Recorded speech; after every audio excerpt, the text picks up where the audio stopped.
Esperamos un minuto hasta ahí. Ahí llegó Ciro.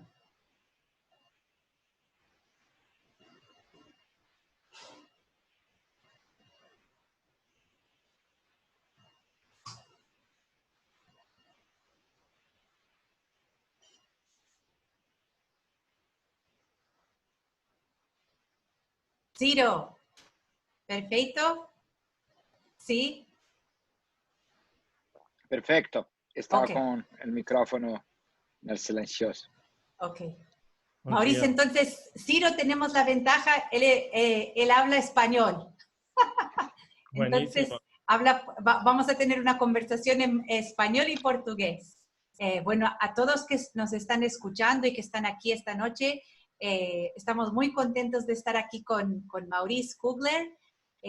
Estamos aquí para tener esta sesión es una continuación de la conversación que tuvimos la semana pasada, en la cual discutimos el caso de Buenos Aires, el caso de la experiencia en Bogotá y la experiencia en San Paulo, pero también es el objetivo del seminario de esta noche, también es tratar de abrir y discutir un poco más, en una perspectiva aún más internacional, algunos de los desafíos para las ciudades grandes como San Paulo. Entonces, estamos muy contentos de estar con Maurice aquí, con Ciro, que va a estar participando como debatedor y como comentarista de la presentación que hará Maurice. Y Maurice, normalmente para empezar, nosotros pedimos a las personas que se presenten más informalmente, más que de que yo lea una biografía más formal. Si nos puedes empezar a contar un poco sobre ti, sobre tu trabajo,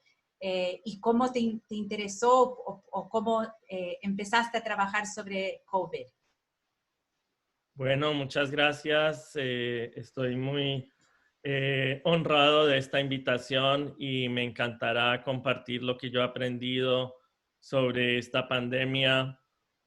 Como le comentaba Lorena, obviamente son momentos de crisis a nivel global y mucha gente está sufriendo mucho, y como académicos nos gustaría poder contribuir ideas y soluciones que ayuden. Uno de los pocos aspectos que son positivos de todo este proceso es que ahora estamos todos conectados mucho más a nivel global, compartiendo conocimiento. Entonces, para mí eso es muy estimulante. A nivel personal, soy economista.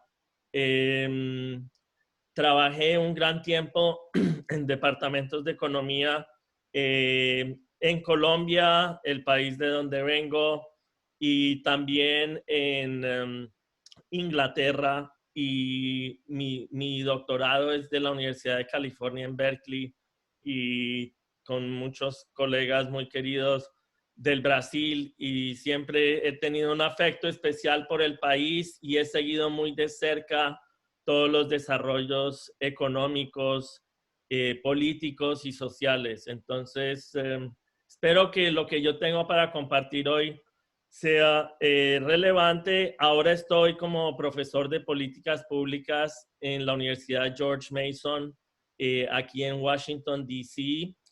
Y pues una de las cosas claves son, primero, aproximaciones interdisciplinarias, que haya fertilización de ideas entre diferentes aproximaciones.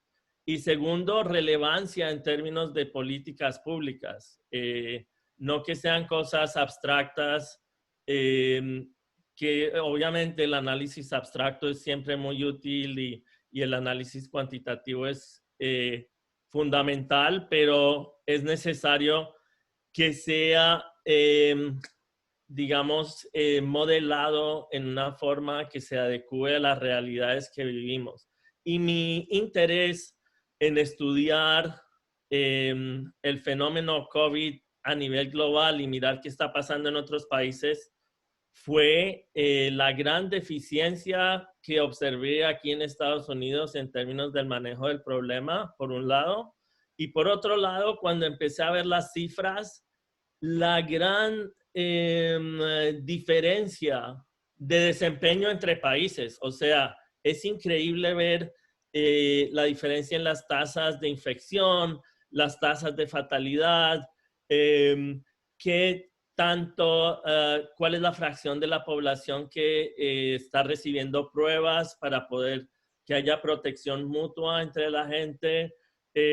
¿Hay máscaras disponibles o no? ¿Hay ventiladores? ¿Qué está pasando en las unidades de cuidados intensivos, etcétera? Muy diferente en muchos países. Y podemos especular que eso tiene aspectos económicos, el nivel de desarrollo del país, aspectos políticos, que también funciona la burocracia, si hay corrupción o no, si es descentralizado o no, etcétera. Pero en términos más prácticos de la crisis actual, yo creo que la clave es entender qué funciona y qué no funciona y después en el futuro hacer ese análisis más profundo de por qué en algunos países la situación fue un desastre y en otros países lograron salir en menos de 6 meses. Entonces, no sé si ahora va a hablar Ciro o si yo empiezo mi presentación. Tú empiezas, Ciro va a hablar después que ti. Perfecto, entonces voy a compartir mi pantalla.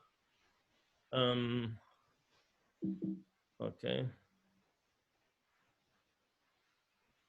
Entonces, estamos llegando al comienzo.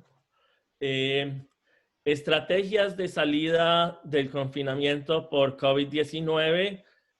La motivación es que es como un escape de una situación crítica en la cual alguna gente ha dicho que es como que las circunstancias nos han traído a un problema de escoger entre dos opciones imposibles. Una opción es reabrir la economía y que se dispare la tasa de contagio. La otra es continuar con el... No sé qué pasó aquí. Ok, sorry, lo siento. Voy a salir de aquí. Ok, entonces la otra opción es cerrar hasta que la gente esté segura y que no haya más contagio, pero obviamente en países de desarrollo como Brasil, otros países en vías de desarrollo como el país de donde yo vengo, Colombia, esas opciones no van a funcionar. No entiendo por qué se están abriendo estas pantallas que yo no quiero que se abran. Ok. No es viable porque gran parte del sistema es informal, significando que la fuerza laboral no tiene protección de redes de seguridad social. Entonces,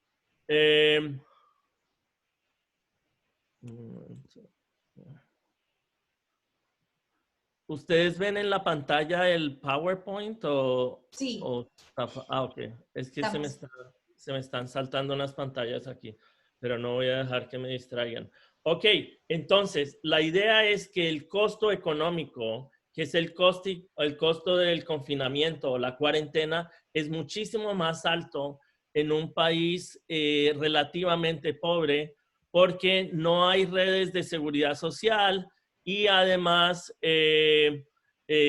no existe la posibilidad de que los trabajadores que son informales hagan mucho teletrabajo. En Estados Unidos hay una segmentación muy fuerte en torno al tema digital y alguna gente ha podido seguir trabajando como si nada, pero otra gente que es menos calificada y tiene un nivel de capital humano más bajo, no ha podido seguir trabajando. Entonces, esos dos factores en Latinoamérica o en países en desarrollo en general son muy adversos, porque quiere decir que la posibilidad de mantener una cuarentena por un largo tiempo es mucho más limitada. Y es por razones reales, que es la razón de la gente pobre del sector informal que no tiene muchas posibilidades de sobrevivencia si se quedan en la casa. Entonces, esto es solo para mostrar la divergencia y la heterogeneidad de la que yo hablaba antes entre países. Hay una diversidad tremenda en términos del número de muertes relativo al tamaño de la población, y aquí se muestra la trayectoria de eso. Ahora, volviendo a este tema de la salud pública, es decir, salvar vidas, o el tema económico, salvar sustentos, hay un balance óptimo que cada país tiene que resolver. El problema surgió porque las cuarentenas o los confinamientos se hicieron necesarios en vista de la falta de preparación.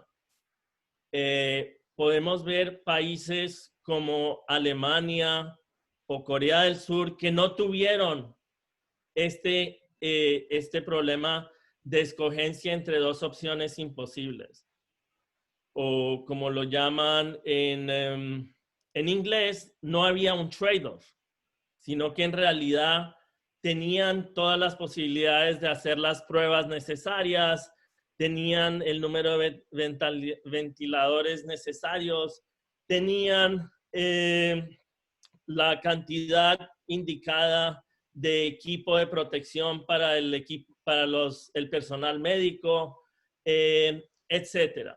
Estaban preparados, básicamente. Cuando Angela Merkel escuchó de sus propios científicos que había un virus en la China el año pasado, ella mandó órdenes a los laboratorios de hacer inventarios inmensos de kits para pruebas. O sea, la cantidad de test kits necesarias para hacer lo que llaman pruebas masivas. ¿Y qué diferencia hace eso? Bueno, pues que se supo inicialmente que era un virus que no presentaba síntomas hasta el día 14. Y ahora sabemos, por ejemplo, que el virus no es contagioso sino hasta el día 4. ¿Pero qué significa eso? Que entre el día 4 y el día 14, la persona mejor intencionada de la vida y más cuidadosa y más cautelosa y más respetuosa puede andar por ahí infectando a quién sabe cuánta gente. Si tú tienes tests y puedes testear a una fracción muy alta de la población, ese problema va a ser minimizado en gran medida. Lo que pasó en Alemania también pasó en Corea del Sur, porque tenían, por ejemplo, tests al lado de las carreteras, estaban supremamente preparados. La gran pregunta es por qué Angela Merkel se dio cuenta que esto podía ser un problema y otros líderes aparentemente no se percataron. Y entre paréntesis, hay una evidencia muy interesante, pero no sé si todavía es un estudio académico, de que los países que efectivamente tuvieron los desempeños más exitosos en términos de combatir la pandemia son países con mujeres a la cabeza del gobierno. Si alguien está interesado, después les mando la referencia. Y supongo que va a haber mucha especulación de por qué, pero en términos de risk management, de gestión de riesgo, las mujeres en esta pandemia lo hicieron muchísimo mejor que los líderes hombres. ese es un aspecto, como decía, para estudios del futuro, de ver cómo rigurosamente cuáles son los factores. Pero entonces, claro, esos países que no estaban preparados, les tocó entrar a decir que la cuarentena era necesaria. Los más famosos, pues al comienzo, después de la China, que lo hizo en la provincia de Hubei, en la ciudad de Wuhan, que es donde se originó el virus. Eso fue muy drástico y muy rápido y lo hicieron con una velocidad tal que fue muy exitoso, pero otros países lo tuvieron que hacer a nivel nacional y muy, muy fuertemente, como España, Italia, pero lo hicieron de una forma tan estricta y tan rigurosa que parece que en menos de 6 meses lograron controlar el problema. Entonces, claro, el problema es que este tema de la cuarentena no puede durar más de un número de meses determinado por las pérdidas de capital humano, las pérdidas de ingreso para las personas pobres, en nuestros países por el sector informal y que la cerrada de los negocios también crea una destrucción del tejido empresarial y el ecosistema de las industrias. No es simplemente, no, cerramos 100 fábricas y en 2 años abrimos otras 100 fábricas. Eso no es así. Se destruye un capital social, que es el tejido que une a esas firmas, que ya no va a existir. Entonces hay una pérdida persistente y muy alta. Entonces, lo que uno buscaría idealmente es llegar a una situación en la cual R0 es menor que 1. ¿Qué es R0? R0 es el número esperado de personas infectadas cuando una nueva persona se infecta. Entonces, lo que sucede cuando R0 es mayor que 1, y de hecho aquí en Estados Unidos R0 en el momento más crítico fue 2.5 y alguna gente dice que podemos volver a ese nivel. Eso significa que una persona infectada en promedio va a crear 2.5 más casos de infección. Y visto así, eso es un proceso explosivo. Y algo que es único de este virus, fuera de ese tema que mencioné de que sin ningún síntoma la gente puede contagiar a otros, es que es muy, muy contagioso y puede tener esa diseminación explosiva. Es una realidad y potencial, y es una realidad de la cual en Estados Unidos y yo creo Brasil también no puede estar seguro de que no va a suceder. Entonces, hay que encontrar urgentemente una estrategia para salir de las cuarentenas, y el plan de reapertura idealmente tiene que limitar los costos de salud pública y también permitir la reapertura económica. Para poder reabrir necesitamos que R0 sea menor que 1. Cuando R0 es menor que 1, entonces ese es el caso en el cual cada persona nueva que está infectada va a infectar menos y menos nuevos individuos, y eventualmente se va a desvanecer el número de nuevos casos. Entonces, los retos son múltiples. Uno que ya lo mencioné, entonces no voy a gastar tanto tiempo, la falta de preparación.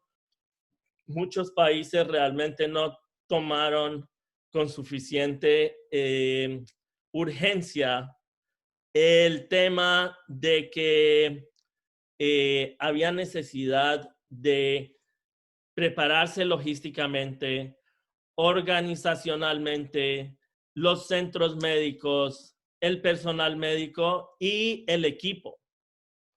Es increíble que, por ejemplo, un país como Estados Unidos tenga deficiencias de equipo.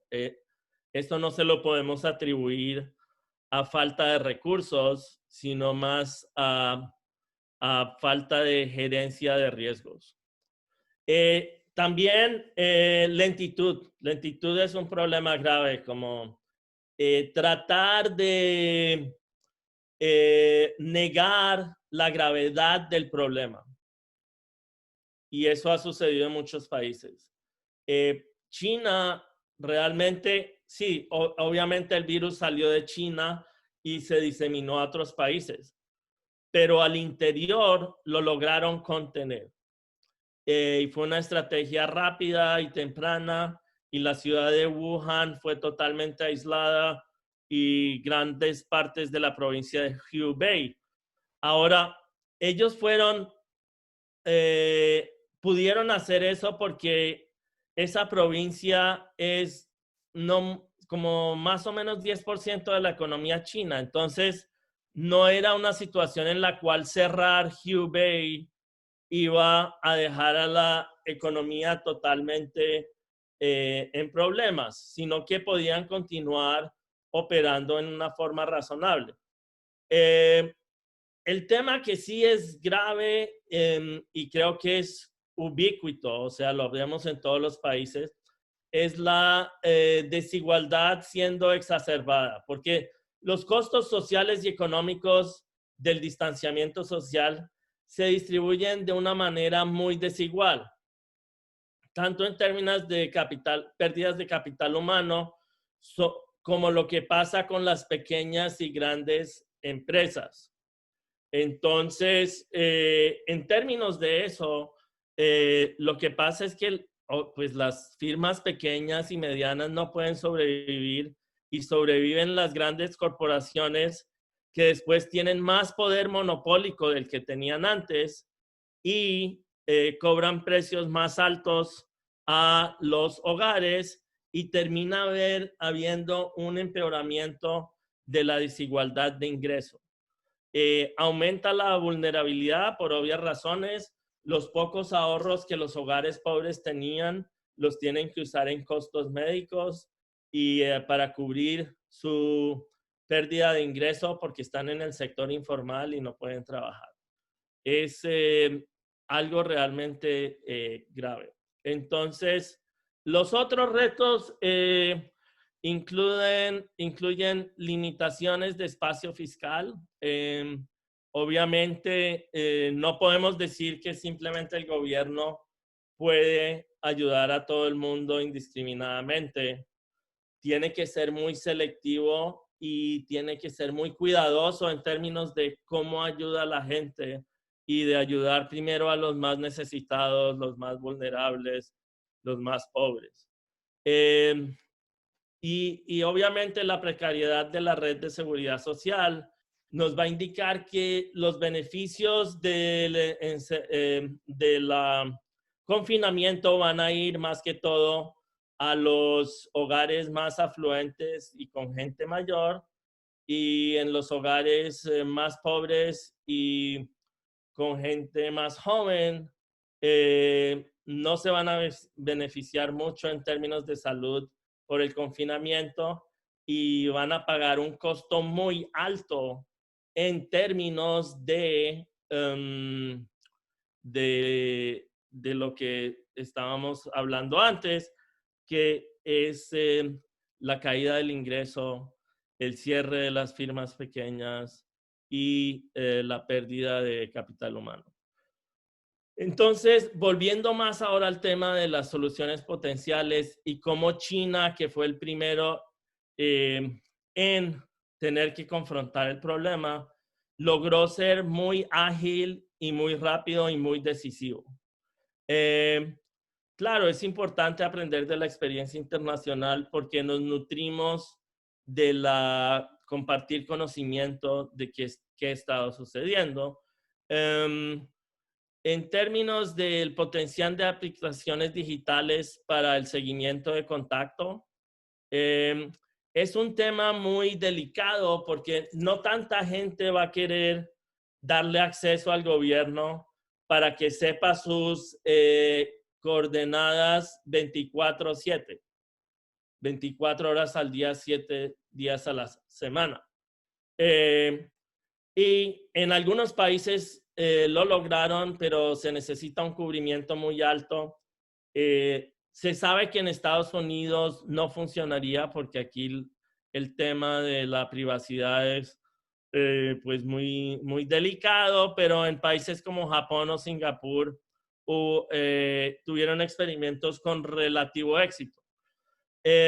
Los otros métodos que pueden ser más relevantes para Latinoamérica, incluidos Brasil y Colombia, son la segmentación geográfica y la segmentación demográfica. La geográfica es no pensar que el país es monolítico, sino darse cuenta que hay diferencias entre estados o entre ciudades. ¿En qué dimensiones? Pues una dimensión obviamente la fracción de población infectada y la otra la tasa de ocupación de las unidades de cuidado intensivo. Entonces, la necesidad de una cuarentena en un sitio con una fracción baja de población infectada o una tasa de ocupación baja de las unidades de cuidado intensivo no va a ser lo mismo que en un sitio que sí está en una situación crítica. Entonces, no hay que poner a pagar el mismo costo económico a una región que no tiene una situación crítica como un lugar que sí tiene una situación crítica, a donde los lugares con situación crítica van a tender a ser más las ciudades grandes, a donde la densidad de interacción es muy alta. Por ejemplo, Nueva York y ciudades más grandes, por ejemplo, Sao Paulo potencialmente podría tener un problema, pero ustedes saben mejor que yo. La segmentación demográfica es más por rangos de edad y aquí está como la motivación de eso. Lo siento que este cuadro aquí al final está en inglés, pero es básicamente a la izquierda está el grupo por edad y a la derecha está la tasa de mortalidad. Entonces, las diferencias son inmensas. De 20 a 49, miren ustedes, es 0.1%. De 50 a 64 es 1%. Y más de 65 es 6%. Son riesgos muy diferentes.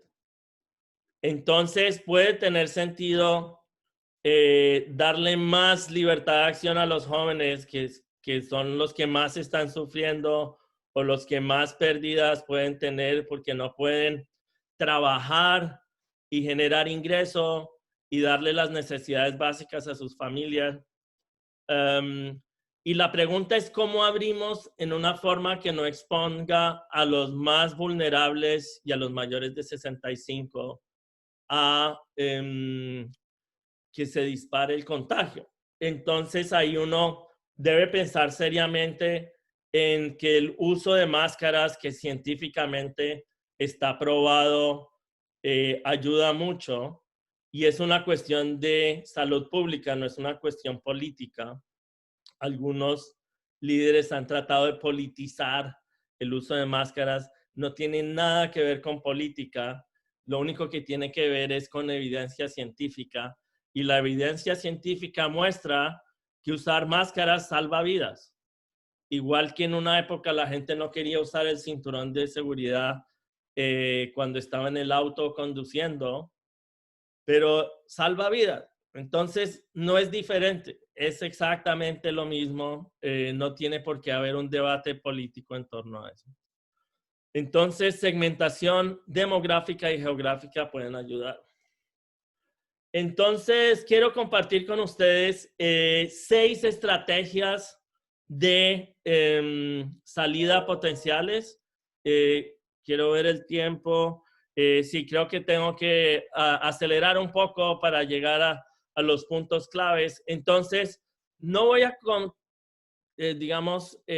incluir todos los escenarios, son 6 escenarios, pero el primero, cuarentena hasta la aparición de la vacuna, obviamente, ese es el que va a minimizar las fatalidades, pero va a generar unos costos económicos inmensos. Y la razón es que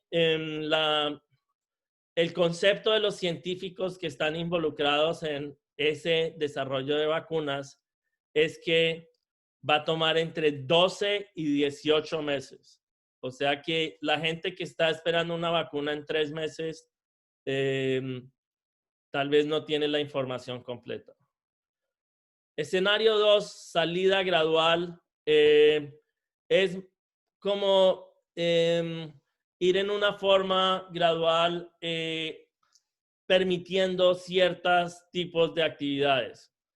Mucho de eso se ha ido haciendo en Europa. Lo que tengo que aclarar es que allá ha funcionado porque ellos no abrieron prematuramente.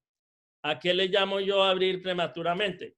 Si uno no espera a que R0 sea menor que 1 y uno abre, no es de sorprender que se dispare la tasa de contagio porque por cada persona nueva que se infecta, más de una persona va a surgir con el problema y eso va a desencadenar otro brote sin control del virus. El desencadenamiento adaptivo, escenario 3, realmente ha sido un poco lo que se ha hecho aquí en Estados Unidos y para algunos estados ha sido verdaderamente un desastre como Texas y la Florida, que esencialmente no consideraron que había que esperar a que R0 fuera menor que 1, abrieron porque la tasa de infecciones había caído, se disparó en 2 semanas y ahora cerraron otra vez. Incluso el gobernador de Texas está usando máscaras y pidiéndole a todo el mundo que también lo haga, lo cual fue responsable porque aceptó que había hecho un error y que verdaderamente eso sí iba a ayudar a la población débil, que él ha hecho un juramento para ayudar. De eso se trata ser un líder, de ayudar a la gente débil a poder sobrellevar y sobrevivir la crisis. El 4 es permisos. Ese, igual que el 3, también puede ser desastroso porque está basado en inmunidad, monitoreando anticuerpos y darle un pasaporte a alguna gente para que trabaje, pero no tiene ni un fundamento científico ni tampoco de ciencia del comportamiento, porque mucha gente va a querer infectarse a propósito para que le den un pasaporte una vez le detecten los anticuerpos que le permita trabajar. Eso obviamente sería también desastroso. Escenario 5 ha sonado mucho en Estados Unidos, prueba cada 2 semanas. Al comienzo de un brote, la detección masiva facilita la búsqueda de casos activos y el rastreo de contactos y en caso necesario la cuarentena. Lo bueno de esto es que la gente puede salir a trabajar y si todos los individuos reciben una prueba cada 2 semanas, se sabe que no van a tener un momento en el cual sin síntomas puedan estar contagiando a otros.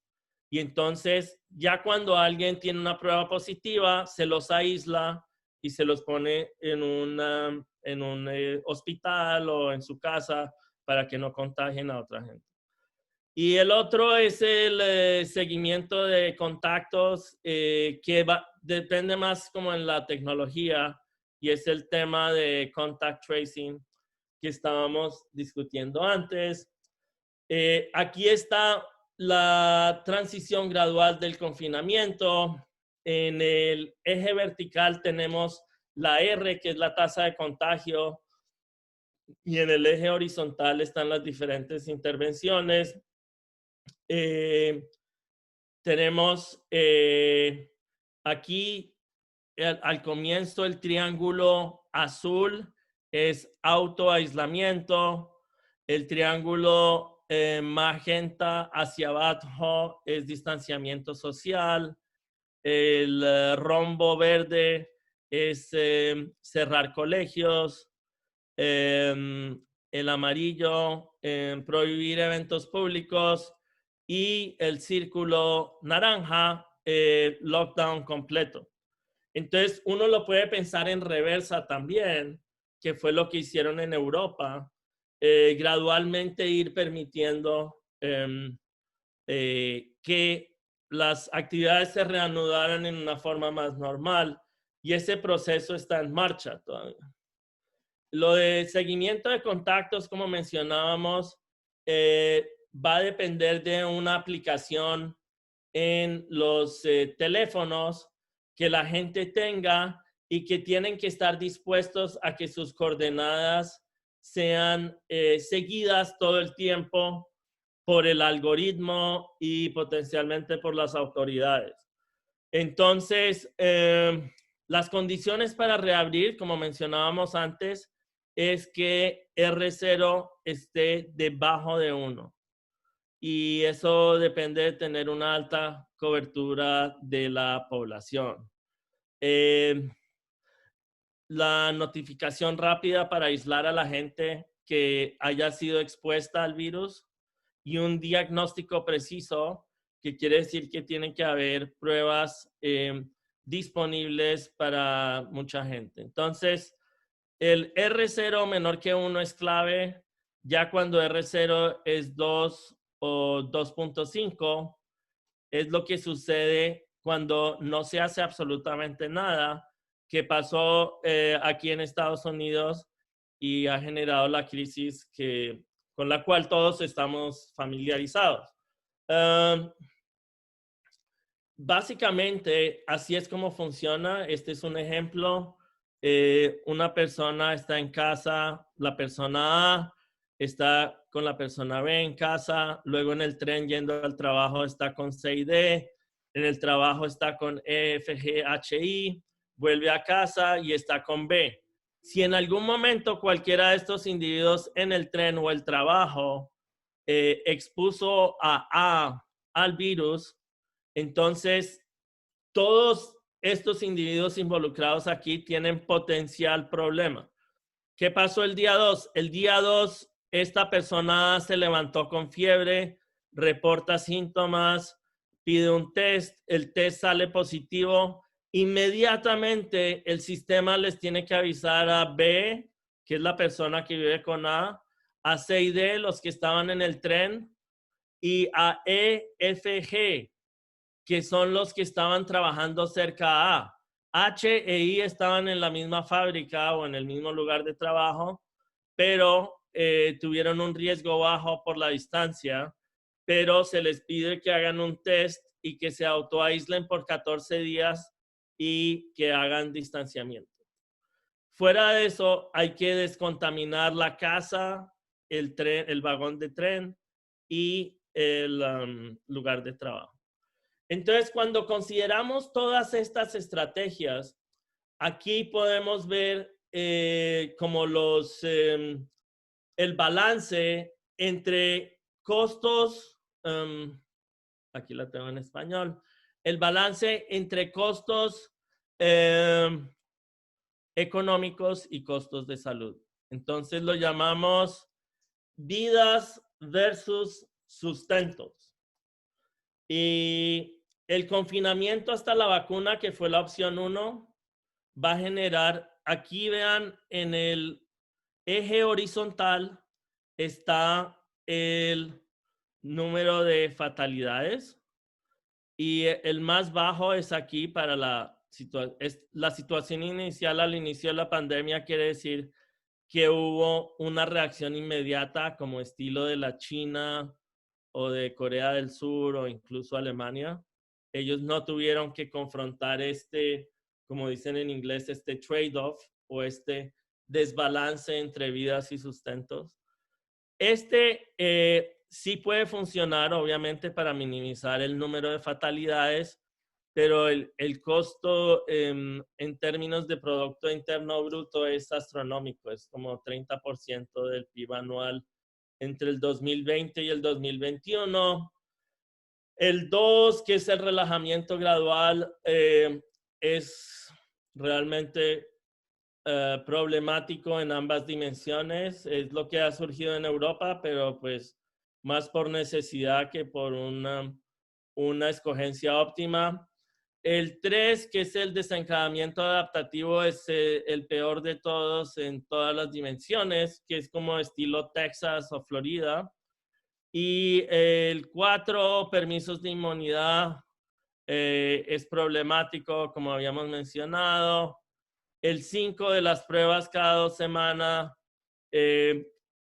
funciona en cierta medida, pero el costo económico aún así es bastante alto porque hacer pruebas cada 2 semanas de todo el mundo es muy costoso. Ok, voy a terminar muy rápido. Aquí tenemos,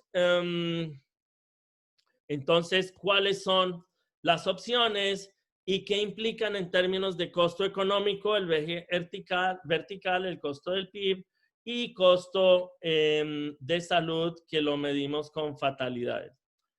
Sin embargo, yo quiero decir que esta dicotomía entre salvar vidas y salvar sustentos, o esta dicotomía entre economistas y epidemiólogos, ha sido exagerada y me parece hasta poco saludable, porque algunos líderes han usado esta noción de que o salvamos a la economía o salvamos a las víctimas de COVID. Y yo creo que si no hacemos ambas simultáneamente, va a ser un desastre. ¿Por qué? Porque cuando reabrimos la economía prematuramente, creamos un disparo en la tasa de contagio y eso no va a ayudar a la economía tampoco. La gente aquí en Estados Unidos no está trabajando. La tasa de desempleo es la más alta desde la Gran Depresión. No está funcionando la apertura caótica, sin estrategia, sin planificación. Todos queremos reapertura, pero la queremos en una forma que sea planificada y que tenga sentido y que responda a la evidencia científica, incluyendo el uso de máscaras. Eso es lo que sabemos de la experiencia internacional y gracias por su atención y perdón que me pasé un poco del tiempo, pero me encantaría escuchar sus preguntas y seguir la conversación. Gracias. Muchas gracias, Maurice. Estamos aquí. Entonces, ahora vamos a empezar con los comentarios de Ciro y después vamos a seguir con preguntas y con una discusión sobre lo que ustedes dos discuten. Entonces, le paso la palabra a Ciro, que ha regresado hace poco de Estados Unidos. Entonces, conoce muy bien lo que estás describiendo. Ciro. Hola Lorena, hola Maurice. Muchas gracias por la invitación. Yo estaba esperando algo más de Urbana que de la historia del contagio, pero muy bueno y aprendí ahí un poco de cómo se pasa las diversas alternativas de reapertura. Bueno. Yo tampoco, yo soy economista también, pero no me parece para nada que ese trade-off entre fuertes economía tenga cualquier sentido, pues. Estados Unidos está ahí para probarlo, porque lo que vimos es que se abre así sin R0 por debajo de 1, como nos explicó muy bien Maurice. Lo que pasa es que las personas no tienen seguridad de volverse a gastar. Enseguida, las otras enfermedades no tienen cómo tratarse porque no hay cupos en ninguna parte, en ningún hospital. Entonces, una apertura así, digamos, irresponsable no sirve a nada a la economía. Estoy plenamente de acuerdo. Me parece que algunas evidencias ya están apuntando en ese sentido. Una de las láminas que me llamó un poco la atención es, bueno, es cierto que muchos países optaron por un aislamiento, ¿no? Un lockdown, lo que estamos llamando de lockdown horizontal, ¿no? O sea que todos, nadie podía salir, todos quédate en casa. Esa era Italia sobre todo, era muy, tuve que hacer algo muy radical de todos quedarse en casa. Yo lo que comprendí de Maurice again es que no era ahí un tema de que no se pudiera, cuando postuló, ¿no? una posibilidad de lo que están llamando de aislamiento vertical, o sea, más restrictivo para los ancianos, un poquito menos quizás para media edad y así relajando más para los más jóvenes.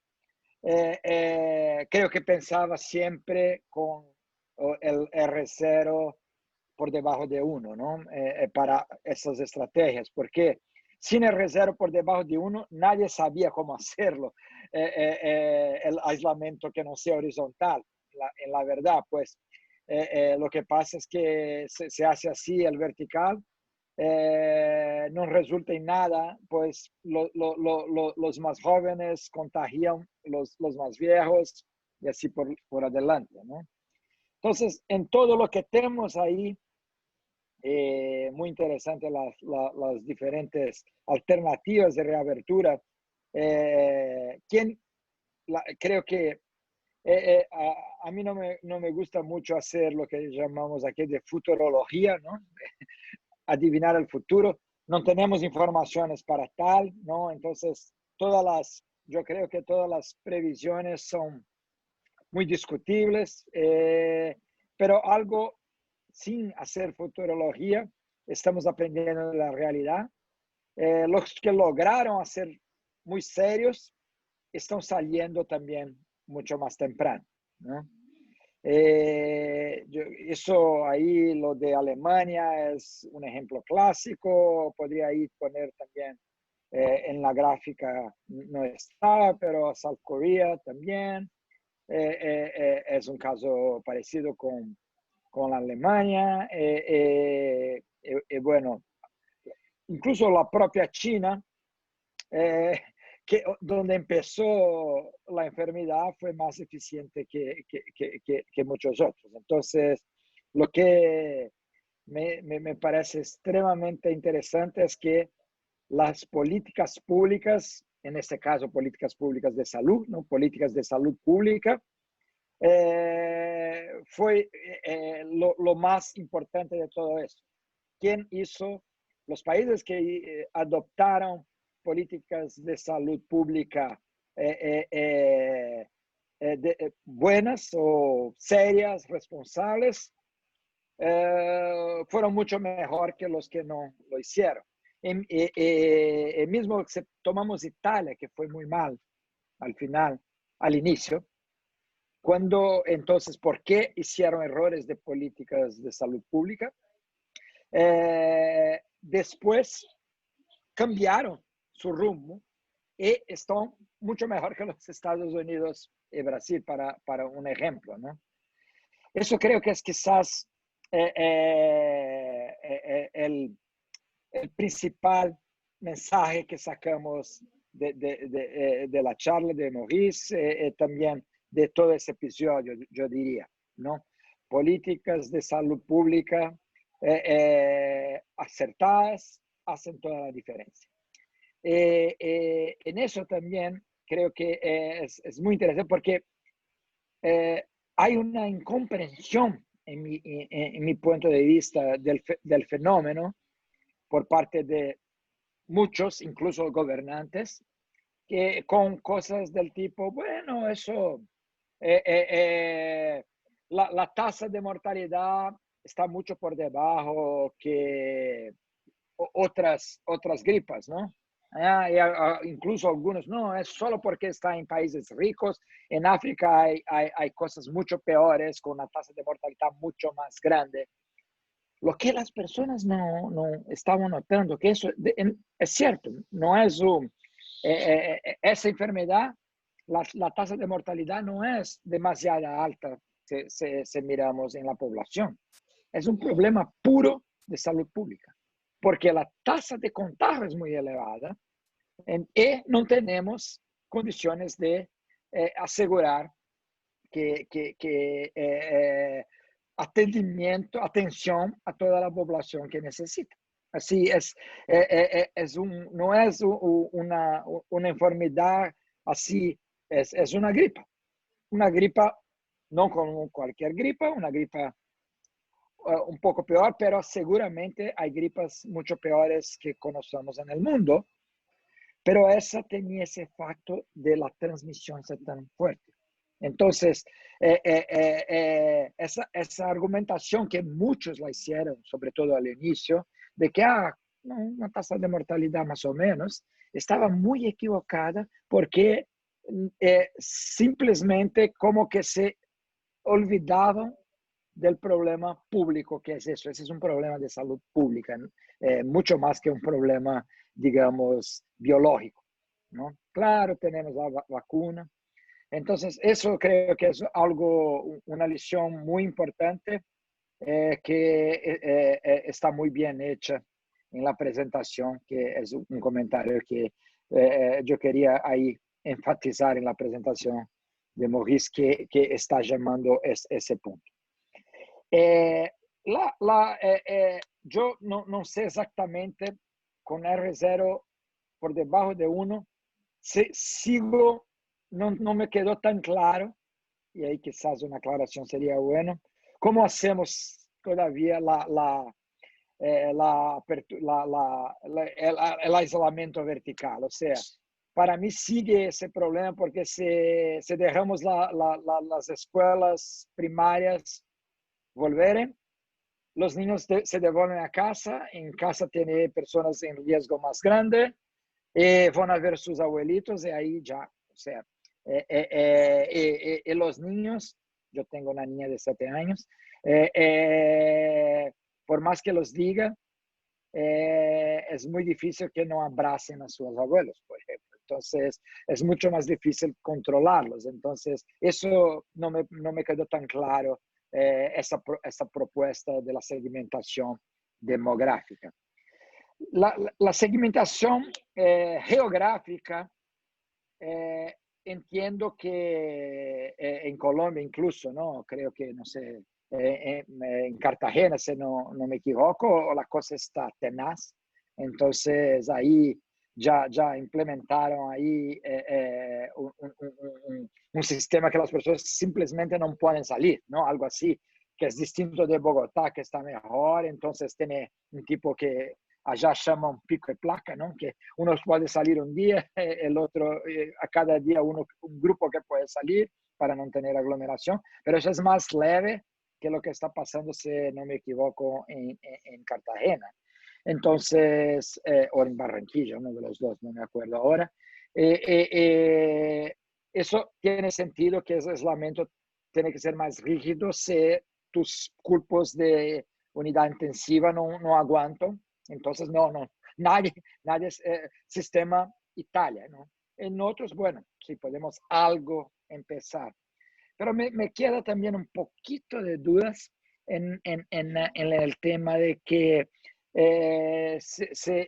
hay algunos límites también, ¿no? Entonces, lo que está pasando en Colombia no es que en Bogotá o una apertura ahí grande, no, está bastante controlado, menos que en algunos puestos de la costa.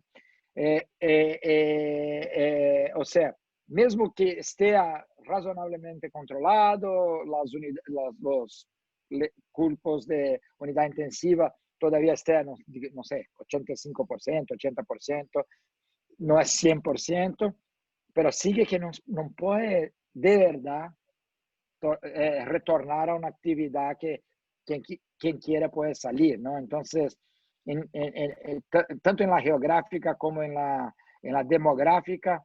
Creo que ahí necesitaría de un poco más de aclaración de cómo hacerlo de verdad, ¿no?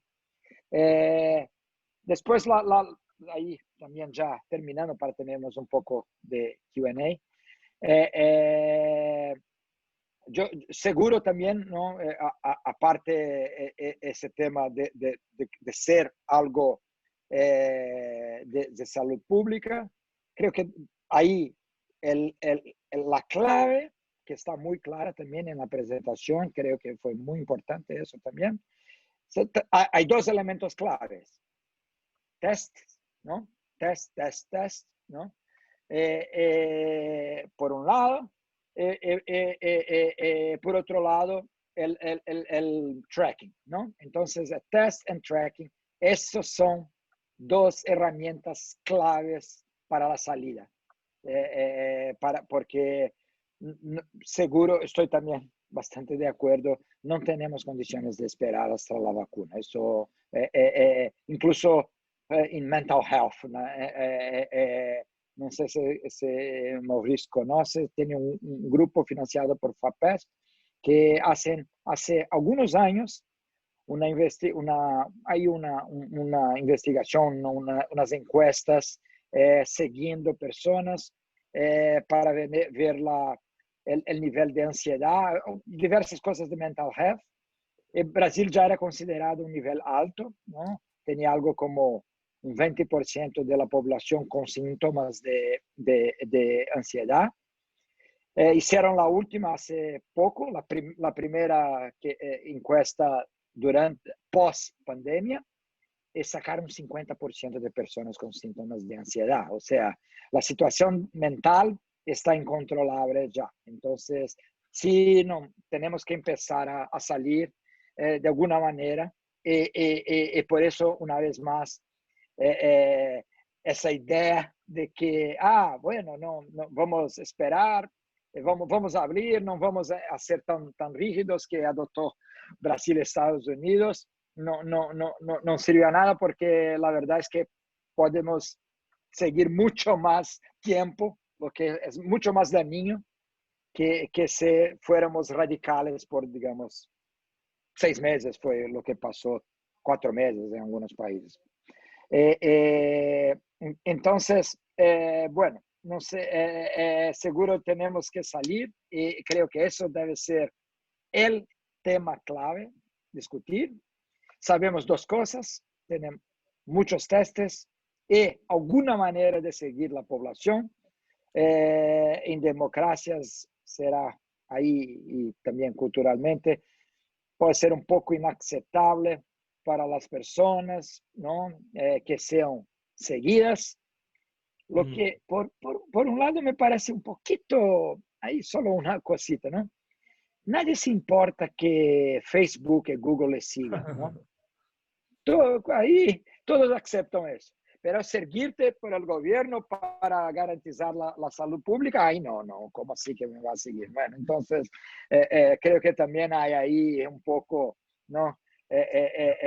Puedes seguirme para entrar en una red social, pero para garantizar la salud pública no. Bueno, ya me callo aquí. Muchas gracias por la Creo que presentación. mucha gente ha estado leyendo a George Orwell. Mauricio, muchas gracias, Ciro, muchas gracias. Creo que Ciro ha hecho un buen, así ha hecho, levantado muy bien algunos puntos. No sé si tú quisieras comentar sobre lo que ha dicho Ciro antes de que abrimos para preguntas y discusión, o si quieres esperar.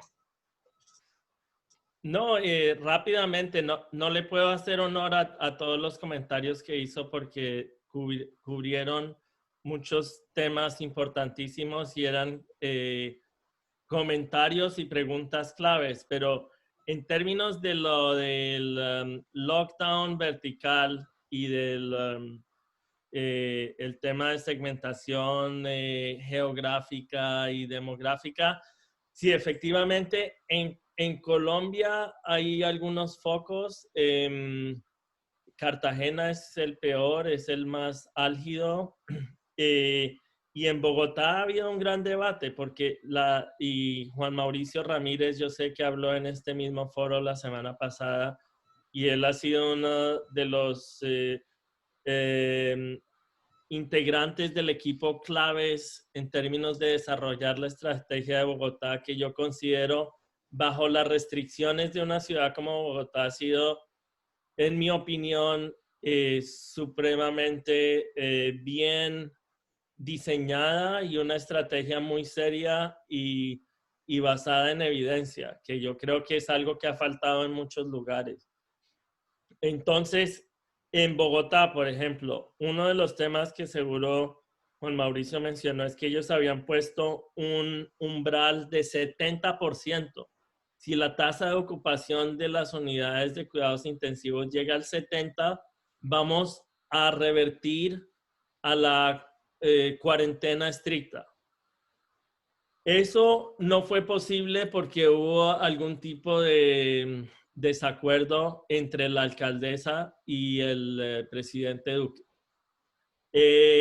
Lo otro es que el sistema de transporte de Bogotá, que se llama Transmilenio, no es subterráneo, pero es como en vías, creo que de hecho fue diseñado con base en uno no me acuerdo cuál ciudad del Brasil, pero es un sistema de buses en líneas de dedicación exclusiva, que es obviamente mucho más barato que un subterráneo, pero en Colombia, antes de la crisis, ese sistema podría transportar 3 millones de personas al día.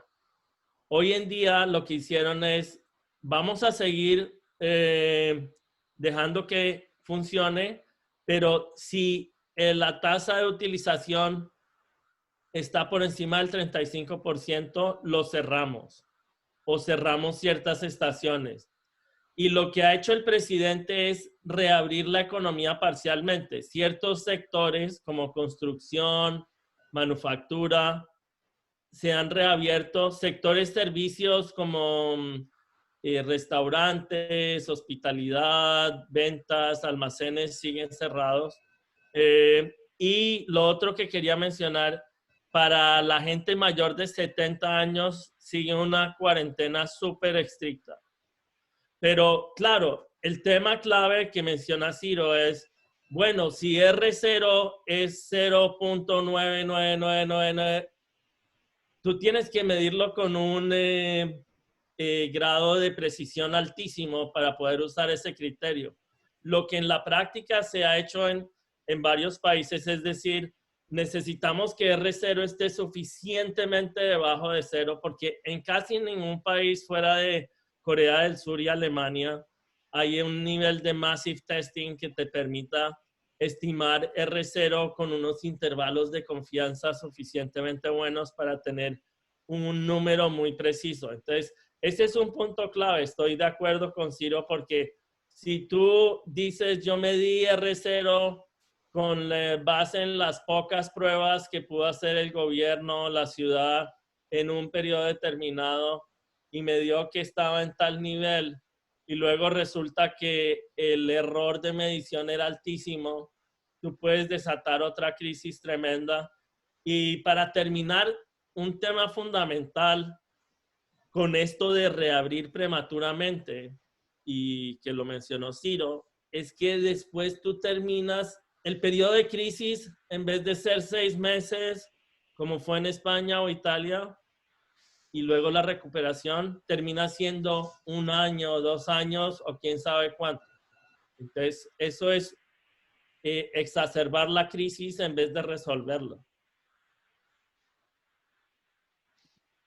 Sí, si yo puedo un poco, como sé que los dos piensan mucho sobre urbanismo y sobre las grandes ciudades, un poco para pensar, nosotros en las investigaciones hemos estado un poco, voy a levantar un poco un punto que estamos discutiendo mucho en nuestros grupos de estudios.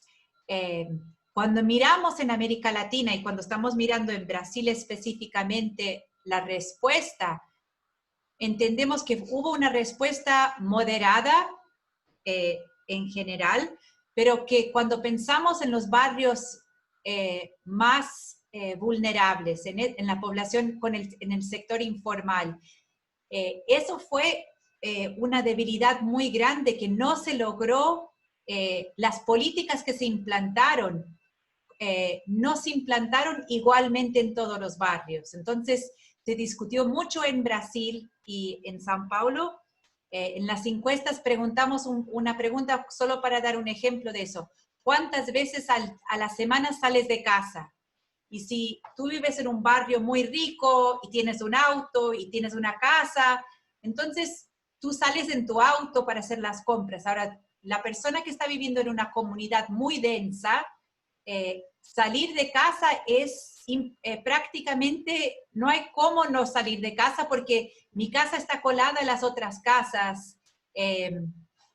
Cuando me subo al transporte público está con mucha gente. Llego al trabajo o llego a los lugares, normalmente hay muchas filas. Entonces, vivimos una cuarentena en un grupo o en algunas esferas y clases sociales están viviendo una cuarentena y otras clases sociales están viviendo una experiencia muy diferente.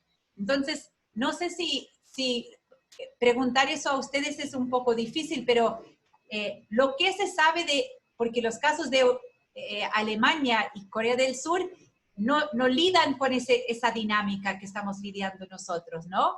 Entonces, parte de la dificultad es ¿quién tiene ese tipo de problemática como tenemos nosotros y que encuentra maneras de intervenir eficazmente en ese problema o este dilema? Porque es un problema me parece que es el gran problema que estamos viendo.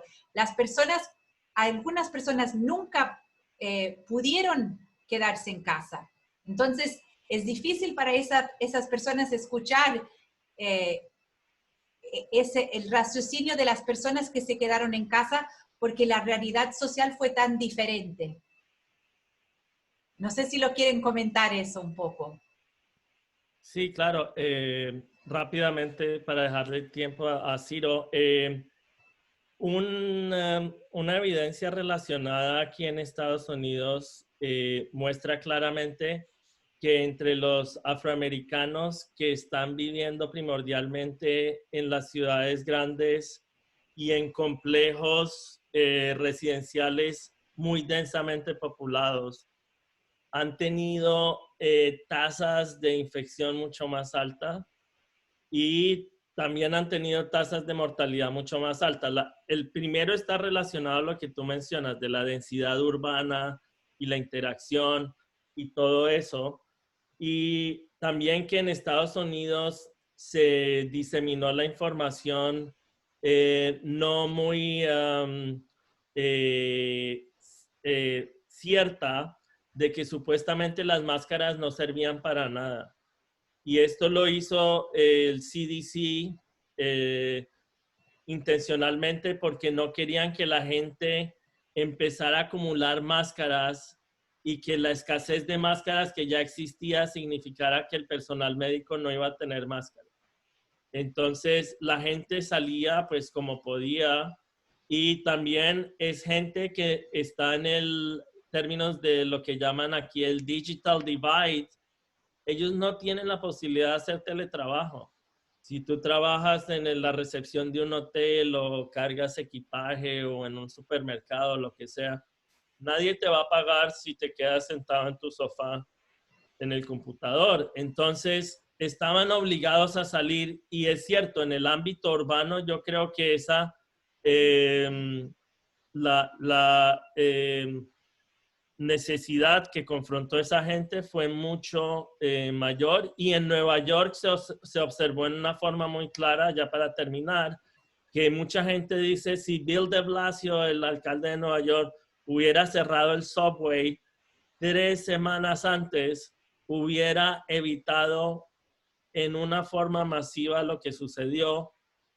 Tal vez es gente que quiere desviar responsabilidad del gobierno federal, pero En todo caso es cierto, porque si miras a todos los infectados de Estados Unidos, hay un estudio que dice que a lo mejor hasta 60% están conectados a casos de Nueva York. Entonces, ¿y por qué no cerró de Blasio el subway antes?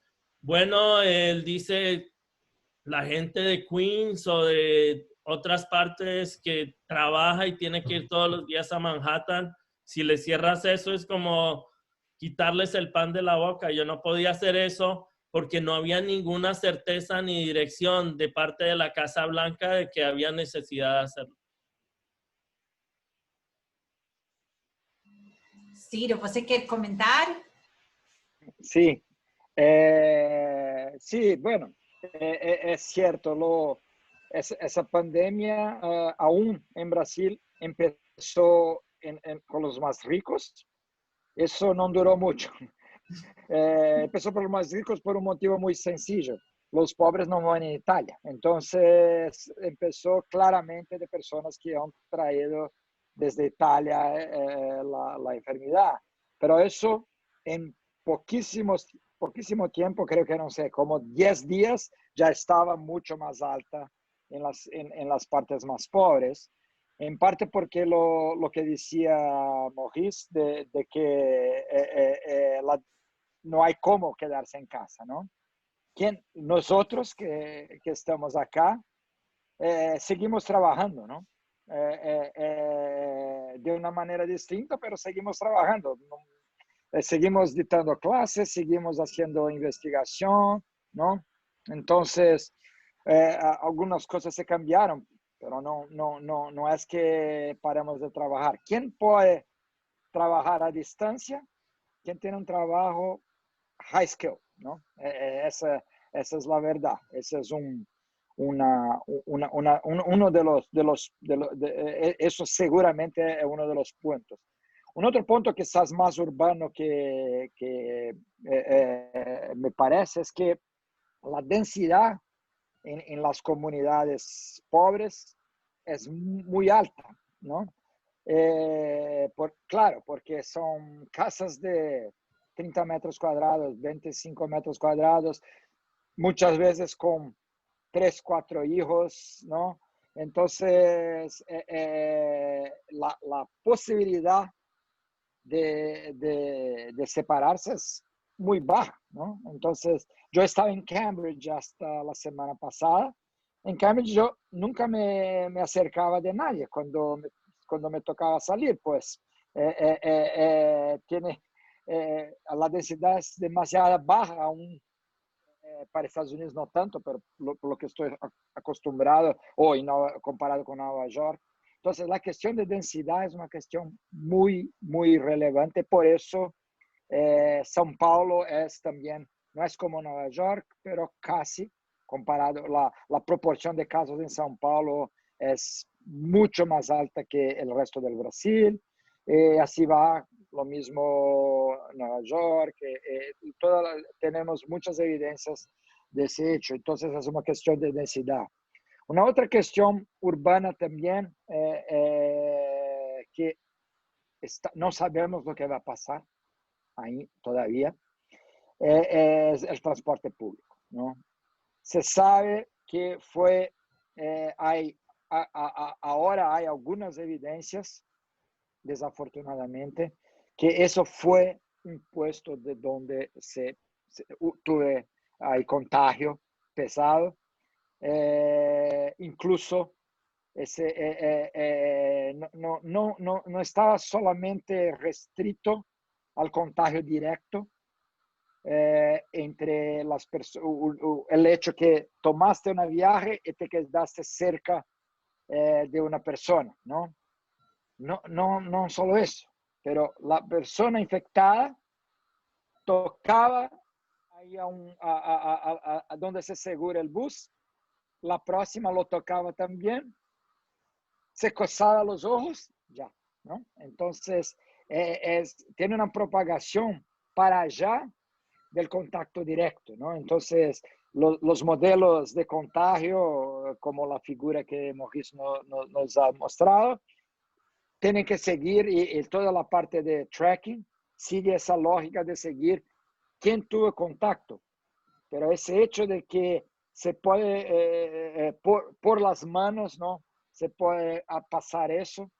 Y aún uno puede pensar, bueno, entonces lo que estamos pensando, cuando para el transporte público en el terminal, lo limpia completamente. Sí, pero en la mitad del camino lo que hace, ¿no? Entonces, ese es un tema que está totalmente en discusión hoy en día en los transporteros.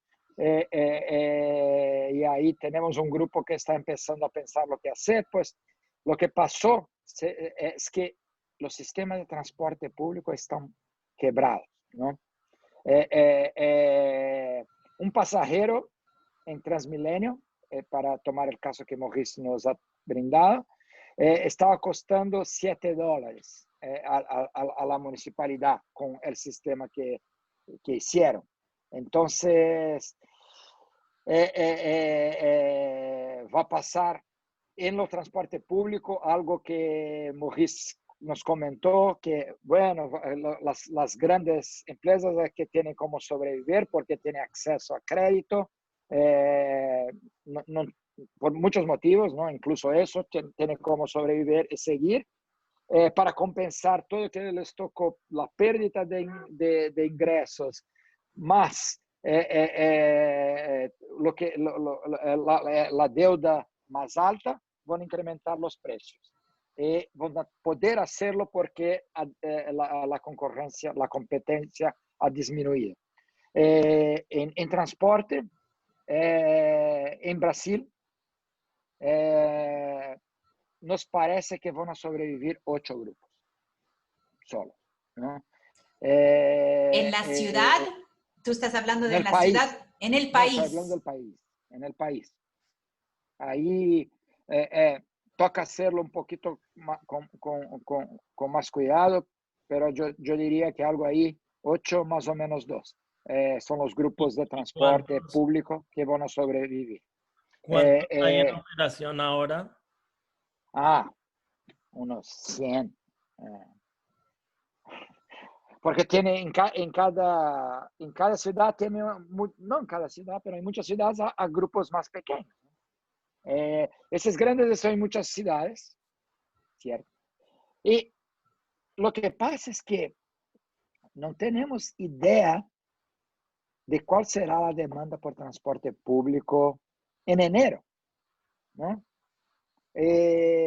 No sabemos los efectos del largo término, o sea, si home office se va, las personas ahora notaron que se puede hacer home office, ¿cuántas empresas no van a devolverse? No sabemos. No sabemos si las personas en Wuhan, cuando tuve el último caso, ¿no? Todos deben acordarse, el último caso de Wuhan. Nadie se devolvió al transporte público. Así, el transporte público estaba todavía a un 40% del nivel. Hoy en día está a un 40%. Las personas tienen miedo.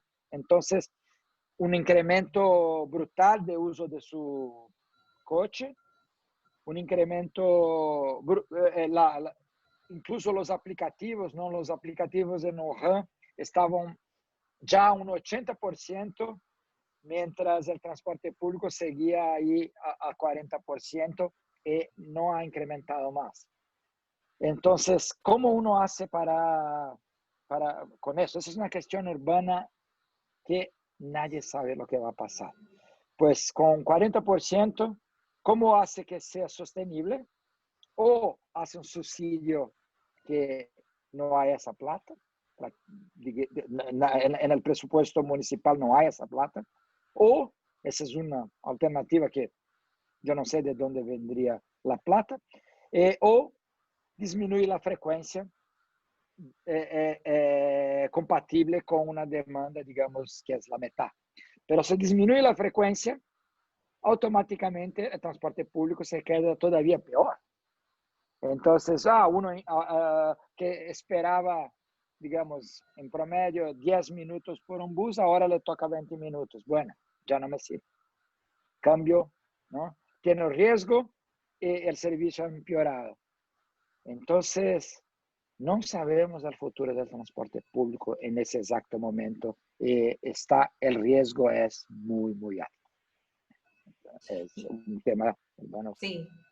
Entonces, esa es la otra pregunta que les quería decir, que me parece interesante. Hay un desafío, ¿no? Ciro, cuando estaba comentando la presentación, estaba comentando mucho que la solución es la salud pública, ¿no? Que la salud pública, la respuesta pública es muy importante para entender estrategias eficaces. Pero la ironía o el desafío es que en otras áreas, como estamos hablando de transporte público, es el mismo problema en educación, ¿no? Que tenemos un problema que lo público es lo que proponer reactivar lo público es lo que potencializa la transmisión. Entonces, quería volver a estudiar, a hablar un poco sobre las escuelas, porque se está discutiendo mucho en América Latina y en Brasil. El impacto ha sido mucho en la escuela pública, en el enseño, en los sistemas públicos, y sabemos que el riesgo es muy alto de volver las escuelas a ser presenciales, pero que no se pudo encontrar una solución digital para las escuelas públicas. Entonces tenemos un problema. De un lado estamos diciendo, lo público es muy importante, tenemos que invertir en esas soluciones, pero al mismo tiempo, parte de lo que estamos discutiendo es quién sobrevive o sale mejor es quien está protegido de lo público, porque quien depende de la educación pública o del transporte público está en un riesgo mucho más fuerte. Entonces, no sé cómo se piensa en eso, pero quería hablar eso de la educación, que es difícil, y quería oír lo que piensan ustedes. Es difícil mi pregunta. Sí, todas las preguntas son dificilísimas, pero no, Ciro de hecho lo mencionó cuando dijo, por ejemplo, los niños, si vuelven a la casa y abrazan a los abuelos, es un problema muy delicado y no, pues lo de lo público es interesantísimo porque una de las pocas cosas que sabemos en economía es que cuando hay una falla de mercado como una externalidad tan negativa como esta pandemia, es no que hay que dejar que cabalguen los mercados por su cuenta, sino que hay que hacer algo para generar los incentivos de que las decisiones estén alineadas con el bienestar de todos. Y sí, obviamente hay muchas externalidades en torno al transporte público y a la educación pública. Es súper delicado porque sabemos que, como yo mostré en ese cuadrito, realmente los que tienen una probabilidad de fatalidad muy alta son los mayores de 65. Pero Ciro explicó muy bien que el contagio es entre todos, no solo entre los mayores de 65. Entonces, ¿cómo controlamos eso? Y aquí hay como unos conflictos intergeneracionales. Podemos vivir todo en función de lo que le va a pasar a los mayores de 65. Los niños depende del rango de edad, pero la pérdida de capital humano es inmensa. O sea, el desarrollo infantil en esos primeros años te marca para el resto de tu vida. Y si dejamos que dure demasiado tiempo esta ausencia del colegio, podemos crear cohortes o generaciones perdidas, porque va a haber un grupo de pequeños, según su rango de edad, que van a quedar muy negativamente influenciados por esto. Entonces, el gran reto ahí es cómo reabrir de tal forma que puedas generar las condiciones para que no generes un disparo en la tasa de contagio otra vez. O sea, si abriéramos los colegios sin ninguna provisión para seguir aplanando la curva, sería de nuevo como lo que hizo Texas. que es lo que yo llamo la estrategia montaña rusa o roller coaster, que es, ok, vamos así, y es básicamente prolongar la agonía, porque en vez de terminar en 6 meses como Italia y España, terminas en 2 años, y es the worst of both worlds, lo peor de ambos mundos, porque ni reactivaste la economía, ni salvaste vidas, no hiciste nada. Perdiste a la gente, incrementaste la tasa de pobreza, la desigualdad se disparó. Entonces, lo que yo diría es que tiene que haber algún tipo de sistema de test y de contact tracing en los colegios. En Estados Unidos, las universidades están confrontando los mismos dilemas. Harvard, por ejemplo, y MIT anunciaron que no van a hacer clases presenciales el semestre entrante. Otras universidades como la mía van a tener un sistema mixto, pero tenemos nuestro propio aplicación de contact tracing. En mi caso particular, yo el semestre entrante solo voy a enseñar virtualmente, pero tengo colegas que van a enseñar cursos en las aulas, porque ellos lo quisieron así, pero está con base en el uso de máscaras y de sistemas de protección, etcétera. ¿Cómo se puede hacer esto con niños sin que se asusten y que les genere un trauma? No es tan evidente, pero yo creo que el testing es clave, porque si tú no, pero el problema es que no tenemos cómo darle pruebas a la gente en general, incluso a los que tienen síntomas. ¿Cómo vamos a poder darle todas las pruebas que necesitan los chicos en el colegio? Porque sin pruebas es muy complicado, y yo creo que la decisión visionaria de Angela Merkel es muy clara ahí cuando apenas le dijeron hay un virus en la China, ok, a producir.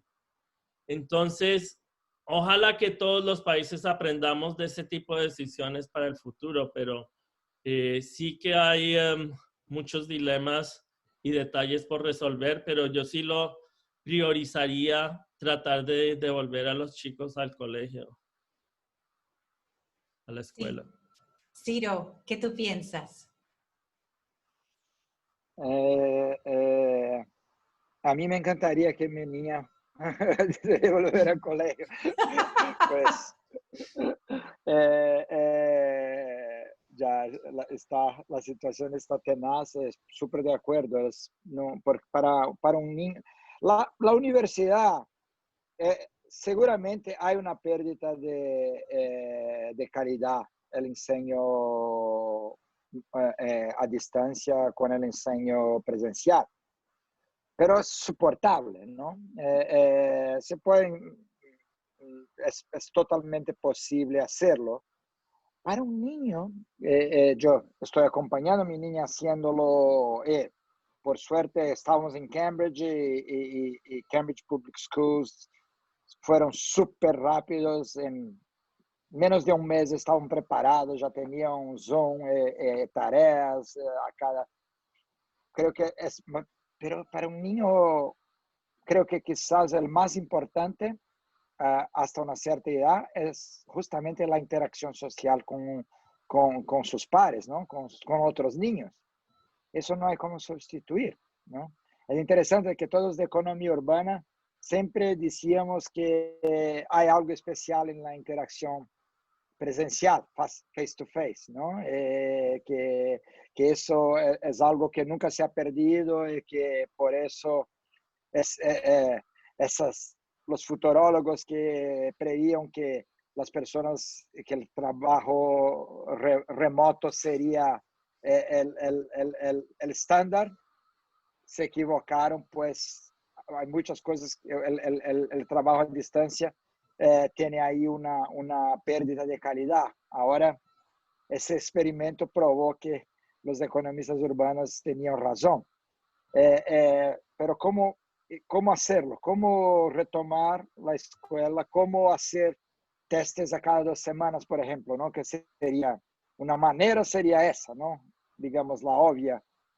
Van todos los niños, antes de irse, hacen las pruebas, si es positivo, se queda en casa, después de 2 semanas se devuelve a cada 2 semanas los tests.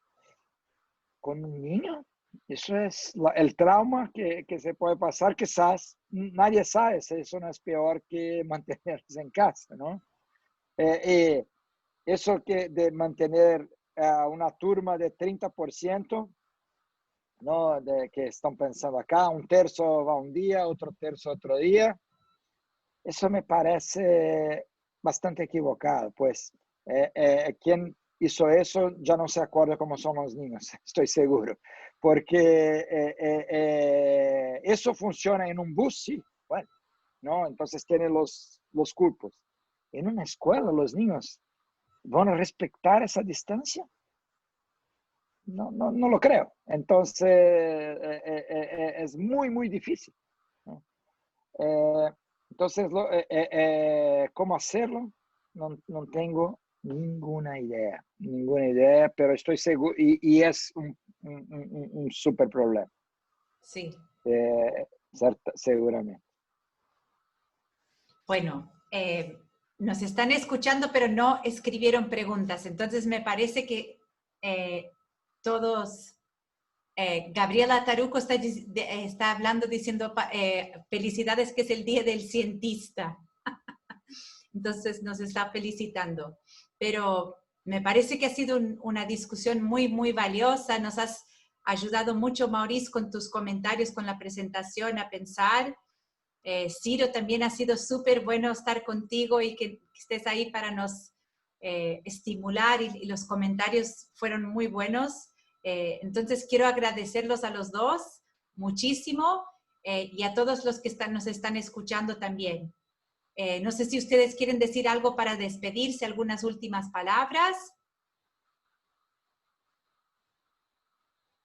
No, solo que el aspecto que lo hace a uno optimista, porque no quiero que parezcamos tan pesimistas, es la resiliencia de la gente en Latinoamérica y la capacidad de usar la creatividad y la imaginación para seguir adelante y mejorar las vidas de la gente, acumulando capital humano.